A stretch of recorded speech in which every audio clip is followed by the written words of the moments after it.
जय माता दी, नमस्ते, प्रणाम। आप सभी लोग का स्वागत अभिनंदन है हमारे चैनल में। आज आप सबके बीच में एक लाचारी गीत लेके आए हैं। गीत पसंद आया आप सबको तो वीडियो को लाइक सब्सक्राइब शेयर करिए, प्रेम से बोलिए जय माता दी। पांडे जी इतना बिचारा बलम कबू मिली है दोबारा। पांडे जी इतना बिचारा बलम कबू मिली है दोबारा। लाएगा मने पिया परदेस निकली गे, लाएगा मने पिया परदेस निकरी गे। के कर करी हम सहारा बलम कबो मिली है दोबारा।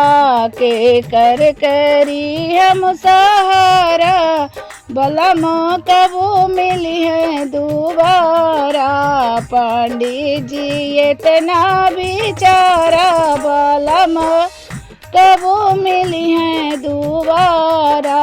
जेठे जेठानी मोरे झगड़ा करते हैं, जेठे जेठानी मोरे झगड़ा करते हैं।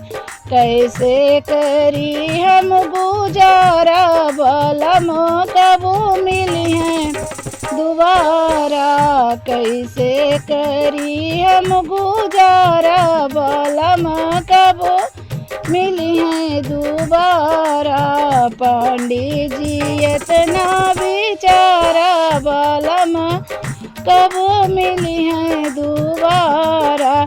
ननद देवर दोनों बड़े दुखदाई, ननद देवर दोनों बड़े दुखदाई।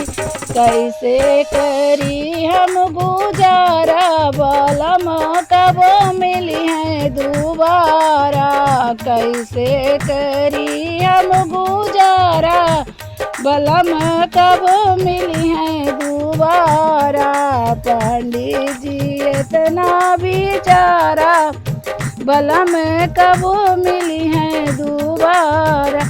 यही महीना जब औते बेदर्दी, यही महीना जब औते बेदर्दी।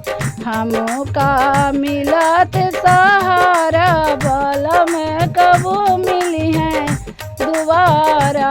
हमका मिलत सहारा बलम कबो मिली है दोबारा।